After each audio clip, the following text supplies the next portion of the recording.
રાજ્યના વધુ એક આઈપીએસ અધિકારી રાજનીતિમાં રાજ્યના ટ્રાફિક આઈજી મનોજ નીનામાએ આપ્યું રાજીનામું। અરવલ્લીના શામળાજીમાં જાબ ચિતરિયાના વતની છે મનોજ નીનામા।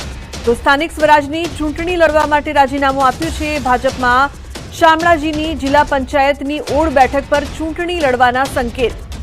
તત્કાલીન સેન્સ પ્રક્રિયામાં પણ ગોપનીય રીતે નોંધાવી હતી દાવેદારી। જાહેર કર્યા વગર ભાજપમાંથી માંગી હતી ટિકિટ। તો વર્ષ 2006ની બેચના આઈપીએસ અધિકારી છે મનોજ નીનામા। મહત્વપૂર્ણ સમાચાર, વધુ એક આઈપીએસ અધિકારી રાજનીતિમાં આવશે। ટ્રાફિક આઈજી મનોજ નીનામાએ રાજીનામું આપ્યું છે। હાર્દિક જોડાયા છે ફોન લાઈન પર વધુ માહિતી આપવા માટે। હાર્દિક, શું વધુ વિગત છે આ સમગ્ર મામલે જે પ્રકારથી આ ચર્ચાઓ થઈ રહી છે? લુબના ચોક્કસથી જે પ્રકારે સ્થાનિક સ્વરાજની ચૂંટણી લઈને હવે જે પાર્ટીઓ છે તે ઉમેદવારો જાહેર કરવામાં આવી રહ્યા છે તબક્કાવાર। આ સંજોગોમાં જ્યારે મોડાસા ખાતે જે સેન્સ પ્રક્રિયા કરવામાં આવી હતી તેમાં જે મનોજ નીનામા છે, જેઓ ટ્રાફિકના આઈજી છે, આઈપીએસ છે 2006 બેચના, તેઓ પણ ત્યાં મુલાકાત લીધી હતી। ત્યારે કોઈને પણ ખબર નહોતી કે એમને સેન્સ પ્રક્રિયામાં ભાગ લીધો છે અથવા તો ઉમેદવારી નોંધાવી છે। પરંતુ હવે જ્યારે તેમને રાજીનામું સોંપી દીધું છે, કારણ કે તેમને નિવૃત્તિમાં 3 મહિનાનો સમય બાકી છે, આ સંજોગોમાં હવે તેઓ સ્થાનિક સ્વરાજની ચૂંટણીમાં ભારતીય જનતા પાર્ટી તરફથી તેઓ ઉમેદવારી નોંધાવવા રહ્યા છે। અને સાથે જ જે શામળાજી જે જાપ ચિતરિયા ગામ છે, જે એમનું વતનનું ગામ છે, તે આવેલી બેઠક ઓડ બેઠક ઉપરથી તેઓ ચૂંટણી લડવાના છે તેવા હાલ સંકેત મળી રહ્યા છે। એટલે આ સંજોગોમાં જે હાલના ધારાસભ્ય છે બિલોડાના, જે પૂર્વ આઈપીએસ છે પીસી બરંડા, જેઓ હાલ ધારાસભ્ય છે, મંત્રી છે, ત્યારે હવે તેમની પાછળ વધુ એક આઈપીએસ રાજનીતિમાં જોડાઈ રહ્યા છે, ભારતીય જનતા પાર્ટી સાથે જોડાઈ અને સ્થાનિક સ્વરાજની ચૂંટણીમાં જિલ્લા પંચાયત બેઠક ચૂંટણી લડવા જઈ રહ્યા છે। ત્યાં ચોક્કસથી અરવલ્લી જિલ્લાની જે હવે આ ઓડ જિલ્લા પંચાયત બેઠક છે તે હવે હાઈ પ્રોફાઇલ બની રહી છે। આ સંજોગોમાં જિલ્લામાં હાલ રાજકારણમાં ગરમાવો જોવા મળી રહ્યો છે। રૂબના જી બિલકુલ હાર્દિક, આભાર સમગ્ર માહિતી બદલ। તો ભાજપ પાર્લામેન્ટરી બોર્ડ બેઠક અંગે મહત્વના સમાચાર। મુખ્યમંત્રી નિવાસસ્થાને સવારથી લઈને મોડી રાત સુધી ચાલી ભાજપની પાર્લામેન્ટરી બોર્ડની બેઠક। ઉત્તર ગુજરાત અને સૌરાષ્ટ્રના 6 જેટલા જિલ્લાઓના ઉમેદવાર સંદર્ભે થયું હતું મંથન। બનાસકાંઠા, જામનગર, અમરેલી, ભાવનગર, સાબરકાંઠા અને બોટાદ જિલ્લાની બેઠકોની થઈ ચર્ચા। 6 જિલ્લાની મહાનગરપાલિકા, નગરપાલિકા, તાલુકા અને જિલ્લા પંચાયતની સીટોની ચર્ચા થઈ। તો નિર્ધારિત સમય કરતા વધુ સમય જતા ગઈકાલે બોલાવેલા અન્ય જિલ્લાઓને આજે બોલાવવામાં આવશે। ગૌતમ જોડાયા છે વધુ માહિતી આપવા માટે ફોન લાઈન પર। ગૌતમ, શું વધુ વિગત સમગ્ર મામલે? જી બિલકુલ, ભારતીય જનતા પાર્ટીની ગઈકાલથી તે આવનારા દિવસ સુધી છે એ 3 દિવસ પાર્લામેન્ટરી બોર્ડની બેઠક જે છે તે યોજાવાની છે। બેઠકની અંદર સ્થાનિક સ્વરાજ્યની ચૂંટણીને લઈને નામો અંતર્ગતનું મંથન ભારતીય જનતા પાર્ટી દ્વારા કરવામાં આવી રહ્યું છે। જે અંતર્ગતની વાત કરીએ તો ભારતીય જનતા પાર્ટી 34 જિલ્લા, 84 નગરપાલિકા, 260 તાલુકા પંચાયત અને 15 મહાનગરપાલિકાના ઉમેદવારોનું મંથન કરી રહ્યું છે। જે અંતર્ગત ગઈકાલે મોડી રાત સુધી આ બેઠક જે છે તે પાર્લામેન્ટરી બોર્ડ જે છે તે ચાલી હતી। તે અંતર્ગત ઉત્તર ગુજરાત અને સૌરાષ્ટ્ર જિલ્લાના જે 6 જિલ્લાઓનું ઉમેદવારો અંગેનું મંથન જે છે તે થયું હતું। જે અંતર્ગતની વાત કરીએ તો ઉત્તર ગુજરાતની વાત કરીએ તો બનાસકાંઠા અને સાબરકાંઠાની જે ચર્ચા જે છે તે ગઈકાલે થઈ હતી। જ્યારે સૌરાષ્ટ્રની વાત કરીએ તો જામનગર, અમરેલી, ભાવનગર અને બોટાદ જિલ્લાઓની જે ચર્ચા જે છે ત્યાં પાર્લામેન્ટરી પ્રદેશ બોર્ડની અંદર થઈ હતી અને તે અંતર્ગત અનેક જિલ્લાઓને પણ બોલાવવામાં આવ્યા હતા, પરંતુ કશ્મકશ થઈ હતી। લાંબી બેઠક જે છે તે ચાલી હતી, મેરેથોન બેઠક ચાલી હતી, જેને લઈને કેટલાક જિલ્લાઓ આવ્યા હતા તેમને આજે ફરી સાંભળવામાં આવશે તે પ્રકારની વાત સામે આવી રહી છે। અને આજે પણ વિધિવત રીતે પાર્લામેન્ટરી પ્રદેશ બોર્ડની બેઠક જે છે તે ચાલશે અને બાકીના જિલ્લાઓનું મંથન જે છે તે આજે થવાનું છે। જી બિલકુલ, આભાર સમગ્ર માહિતી બદલ।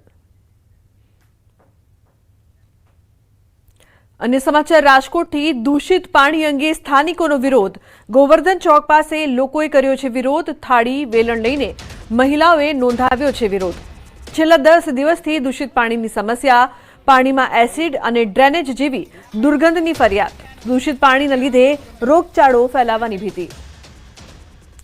રાજકોટથી સંવાદદાતા હાર્દિક લાઈવ જોડાય છે વધુ માહિતી આપવા માટે। હાર્દિક, જે પ્રકારથી લોકોની સમસ્યા છે અને લોકોમાં રોષ પણ જોવા મળી રહ્યો છે, હાર્દિક શું વધુ વિગતો છે આપની પાસે? ચોક્કસથી જે રીતના વાત કરવામાં આવે તો અત્યારે સ્થાનિકો છે તે વિરોધ કરી રહ્યા છે, ઉગ્ર વિરોધ છે તે અત્યારે કરવામાં આવી રહ્યો છે। બેન, શું કહેશો? અત્યારે વિરોધ છે, આપણે રસ્તા પર રોકવામાં અમે રસ્તા ઉપર ચક્કાજામ કર્યો છે। શું કે અમને પાણીની પૂરેપૂરી સમસ્યા છે અને પાણી છે છતાં એનો અમે ઉપયોગ કરી નથી શકતા। ગટરનું પાણી અમારામાં પાણી ભરાઈ ગયું છે, એટલે અમારે ટેન્કર રોજ મગાવવા પડે છે. આ પાણીનો આ લોકો સોલ્વ કરતા નથી. ચોક્કસથી અહીંયા અન્ય બહેનો છે. બેન, અત્યારે થાળી વેલણ ઓગાળી રહ્યા છો. હા, વિરોધ છે અમારે. અમારે ગટરના પાણી સોસાયટીમાં બળી જાય છે એટલા માટે. બસ અમે વિરોધ કરીએ છીએ. આટલા સમયથી અમારી માંગ પૂરી થતી નથી. બધા કોર્પોરેટરોને આવીને જોઈ જોઈને વયા જાય છે, પણ અમારે પ્રશ્ન તો એને રહે છે. આજે 2-3 વર્ષથી આ પ્રશ્ન છે. મહિના દિવસ સુધી અમારા અમારા નળમાં ગટરનું પાણી જ આવે છે. લુબના અહીંયા જે છે રસ્તાઓ રોકવામાં આવી રહ્યા છે. રસ્તાઓ ઉપર જે સ્થાનિકો છે તે ઉતરી આવ્યા છે. બીજી તરફ ભારે ટ્રાફિક જામના દ્રશ્યો પણ જોવા મળી રહ્યા છે. સ્થાનિકોમાં પણ આક્રોશ છે. ભૂગર્ભ જળમાં જે છે દૂષિત પાણી મળી ગયું છે, ડ્રેનેજનું પાણી મળી ગયું છે અને એમના કારણે અનેક લોકોને ઝાડા ઉલટી થઈ રહ્યા છે. જે રીતના સ્થાનિક લોકો છે તેમને પણ ગંભીર આક્ષેપો કર્યા છે કે એક પણ કોર્પોરેટર તેમના વિસ્તારમાં નથી આવતા અને તેમને લઈને તેઓ છે તે જે અત્યારે અનેક સમસ્યાનો સામનો કરી રહ્યા છે. અનેક લોકો બીમાર પણ પડી રહ્યા છે. ચિલુબના બિલકુલ હાર્દિક આભાર સમગ્ર માહિતી બદલ. તો જે પ્રકારથી લોકો છે તે હંગામો કરી રહ્યા છે, રોગચાળાની ભીતિ સેવાઈ રહી છે, પણ એક પણ સ્થાનિક કોર્પોરેટર છે તે નથી આવી રહ્યું, તેમની સમસ્યાનું સમાધાન પણ નથી થઈ રહ્યું. ત્યારે તમામ મહિલાઓ છે તે દૂષિત પાણીને લઈને રોષિત જોવા મળી રહી છે, પોતાનો વિરોધ નોંધાવ્યો છે. રોગચાળાની ભીતિની વચ્ચે તાત્કાલિક ઉકેલ લાવવાની માંગ છે તે તમામ લોકો દ્વારા કરવામાં આવી રહી છે.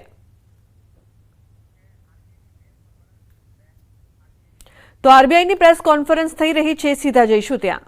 Pressure on currencies of major economies as the US dollar strengthened, while commodity prices such as of metal and gold have moderated, financial markets have become more volatile, equities registered a broad-based correction, sovereign bond yields already elevated due to long-run fiscal sustainability concerns, driven by inflation fears, have hardened across major economies. I now come to the decision of the Monetary Policy Committee. The Monetary Policy Committee met on 6th, 7th and briefly today in the morning of April to deliberate and decide on the policy repo rate.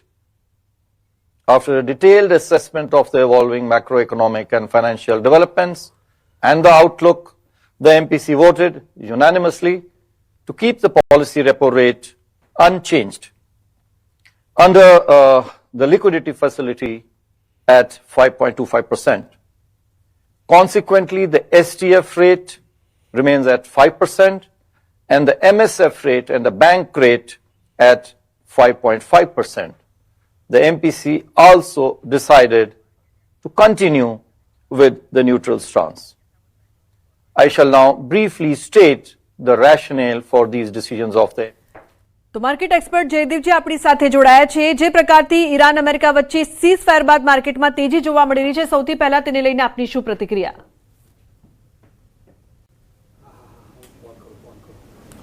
બિલકુલ, છેલ્લા 40 દિવસથી જે યુદ્ધની પરિસ્થિતિ હતી અને આજે વહેલી સવારે જે યુદ્ધ વિરામની વાત આવી છે તેનાથી દુનિયાભરના રાષ્ટ્રોની સાથે સાથે ભારતે પણ એક રાહતનો શ્વાસ લીધો છે.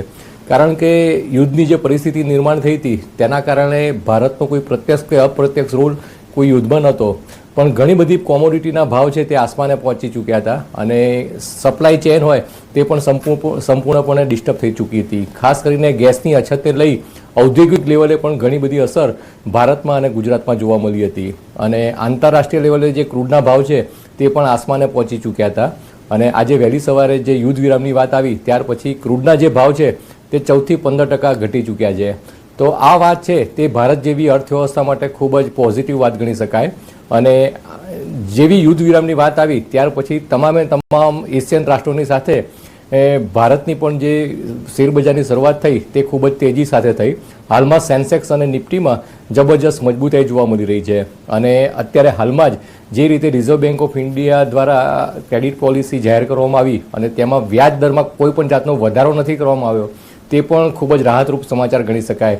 કારણ કે જે રીતે ફુગાવાનો દર વધી ચૂક્યો હતો અને ઘણી બધી કોમોડિટીના પ્રાઇસ ઉપર આવી ચૂક્યા હતા તેને લઈ અને આરબીઆઈ દ્વારા વ્યાજ દરમાં વધારો કરવામાં આવે તેવી પણ એક શક્યતા સેવાઈ રહી હતી. પણ જે રીતે રિઝર્વ બેંકની પોલિસી આવી છે અને વ્યાજ દર યથાવત રાખવામાં આવ્યા છે તે પણ એક સાનુકૂળ બાબત ગણી શકાય. બિલકુલ જયદેવજી, આરબીઆઈએ રેપો રેટ યથાવત રાખ્યા છે, સારા સમાચાર પણ છે, પણ તેની પાછળના કારણો અને જે મૂળભૂત કહી શકાય કે ક્રાઇટેરિયા છે તેની જો વાત કરવામાં આવે.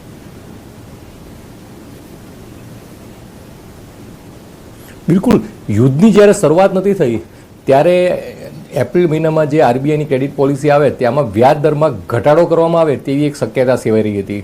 પણ છેલ્લા 1 મહિના દરમિયાન યુદ્ધની પરિસ્થિતિને લઈ અને ફુગાવાનો દર વધી ચૂક્યો હતો. તે પરથી આજે અપેક્ષિત જ હતું કે વ્યાજ દરમાં કોઈ પણ રાહત આપવામાં નહીં આવે, પણ યુદ્ધનો સમય જો લાંબા સમય સુધી ચાલે તો બની શકે કે વ્યાજ દરમાં વધારો કરવામાં આવે. તો આજની જે પોલિસી છે તે પ્રમાણમાં ઘણી સૂચક ગણી શકાય અને આગામી સમયમાં જો ફુગાવો કંટ્રોલમાં આવશે તો ફરીથી વ્યાજ દરમાં ઘટાડાની શક્યતા પણ ઊભી થઈ શકે. બિલકુલ, આભાર અમારી સાથે જોડાવા બદલ. તો જે પ્રકારથી ભારતીય શેર બજારમાં મોટો ઉછાળો આવ્યો છે, સેન્સેક્સમાં 2500થી વધુ પોઈન્ટનો ઉછાળો, તો નિફ્ટીમાં 750થી વધુ પોઈન્ટનો ઉછાળો જોવા મળી રહ્યો છે.